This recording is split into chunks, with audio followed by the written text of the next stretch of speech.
Hai, gue Albert. Welcome back to my channel. Di video kali ini, gue akan sharing tentang buku apa saja yang wajib dimiliki oleh kamu, mahasiswa arsitektur.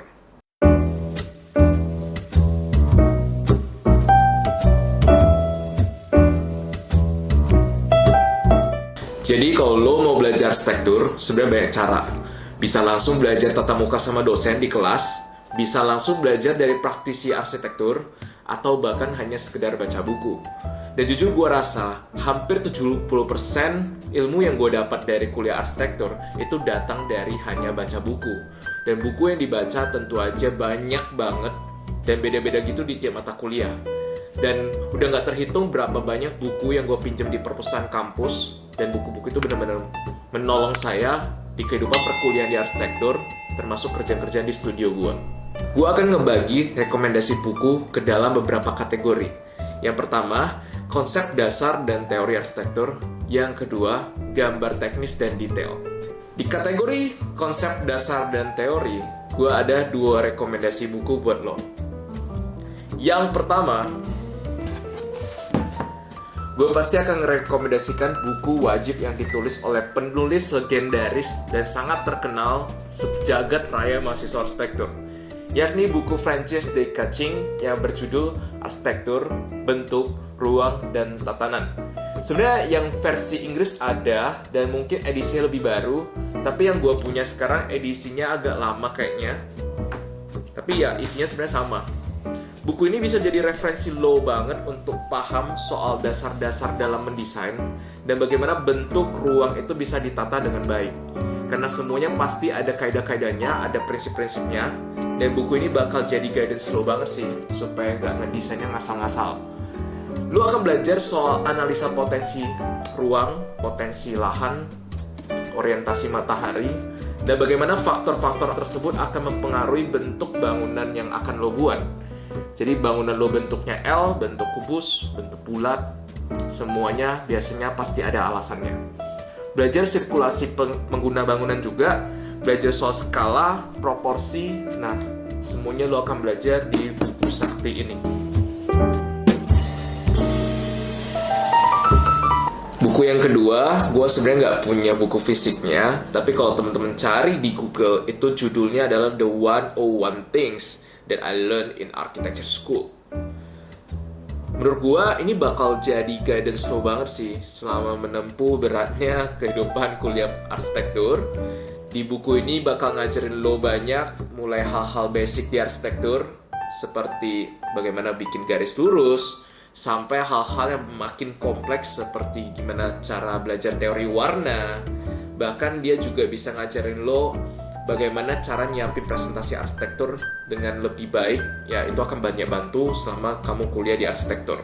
Jadi basically buku ini ngajarin lo banyak cara survive di kehidupan perkuliahan arsitektur.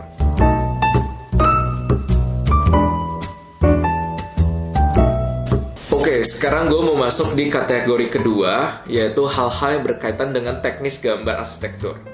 Yang pertama, lagi-lagi buku dari penulis legendaris Francis de Kaching berjudul Ilustrasi Konstruksi Bangunan. Kalau di bahasa Inggris kan biasanya judul aslinya adalah Building Construction Illustrated. Bener gak ya? Guys, this book really helps me a lot throughout my architecture school. Gak ada buku ini, gue kayaknya gak bisa lulus, gak akan sarjana arsitektur hari ini. Buku ini ngajarin banyak banget detail gambar struktur, mulai dari gambar pondasi, sampai gambar atap, bagaimana sebuah bangunan itu bisa terbangun, dijelasin detail dengan gambar-gambar yang bagus, simple, mudah dimengerti. Loh kak, kan konstruksi bukan ranah arsitektur, kan itu sipil kak. Tapi sebagai arsitek kan, ya kita yang merancang bangunan tersebut, kita master mainnya, harus juga ngerti sih gimana sih bangunan itu akan dibangun, gak cuma gambar dong, ya kan? Bagaimana secara logika atap itu kalau ketemu tiang itu bisa berdiri gitu. Atap itu kalau dari atap besi itu sifat besinya seperti apa, kelebihan pakai material besi, kelemahan pakai material besi, terus supaya bisa terbangun itu jarak antar tiang besinya itu harus berapa, jarak antar struktur atapnya itu seperti apa. Ya basically minimal banget arsitek harus ngerti itu. Walaupun nggak sedetail sampai ngitung-ngitung kalkulasinya seperti apa yang dilakukan oleh tim dari sipil. Dan semua prinsip struktur, prinsip ukuran, prinsip pembangunan, prinsip konstruksi yang perlu seorang arsitek tahu, itu semua ada di buku ini, setebal ini teman. Jadi ini buku bakal bener-bener bantu hidup lo banget. Tanpa Bapak Francis D. Kaching, sepertinya saya tidak sarjana arsitektur hari ini. Untuk rekomendasi buku keempat dari gua, pastinya adalah buku Bapak Ernest Newford berjudul Arsitek Data. Gue gak punya buku ini sih. Dulu buku ini gue pinjem dari perpus. Dan buku ini sangat penting menurut gue. Wajib banget bagi lo. Kenapa? Gak kalah sama yang lain. Karena buku ini berisi ukuran-ukuran standar yang diperlukan arsitek untuk menggambar. Mulai dari ruang makan, toilet, ruang dapur, ukuran furniture, tinggi meja, itu semua arsitek butuh angka standar. Tujuannya apa? Ya supaya kalau meja itu udah dibangun, furniture itu udah dibangun, ruang makan itu udah dibangun, ya ruangannya nggak terlalu sempit, nggak terlalu besar, nggak terlalu lebar, pas sama penghuninya.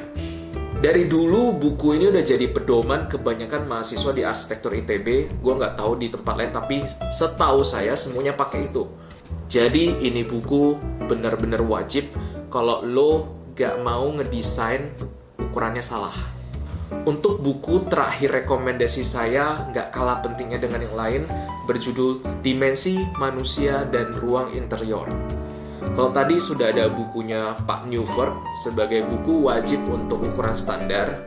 Nah, buku yang ini bisa jadi pendukung dari buku Newford. Kenapa? Buku ini membahas ukuran-ukuran yang lebih detail lagi. Setiap furniture, gagang pintunya berapa tingginya, berapa lebarnya, pintunya berapa tinggi, setiap wastafel tingginya harus berapa, letak kerannya seperti apa, semuanya ada gambarnya, ukuran meja, semuanya itu dibuat sedemikian rupa supaya ergonomis. Apa itu ergonomis, Kak?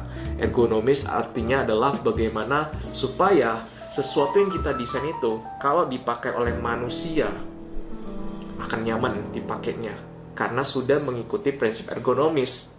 Nah, intinya sih buku ini akan melengkapi semua ukuran-ukuran yang kadang masih tidak ditulis di buku Newford. Sebenarnya masih banyak banget sih buku-buku yang dipakai di mata kuliah tertentu. Ada buku yang ngajarin tentang bagaimana bikin struktur bangunan tinggi. Ada juga bagaimana desain bangunan tersebut bisa mempengaruhi penghuni rumahnya. Maksudnya behavior penghuni rumahnya, perilakunya. Gimana cara mendesain supaya nggak akan kemalingan si rumah itu. Itu ada bukunya. Ada juga yang ngajarin design thinking, lain-lain. Tapi menurut gua, 5 buku rekomendasi yang gua baru sebutin tadi, itu udah cukup buat kamu untuk survive di studio perancangan arsitektur. Karena dengan 5 buku ini benar-benar standar, udah niscaya kalau benar-benar lo pegang ilmu yang ada di 5 buku ini, lo akan survive di studio dan bisa jadi lo akan jadi mahasiswa terbaik di studio perancangan arsitektur.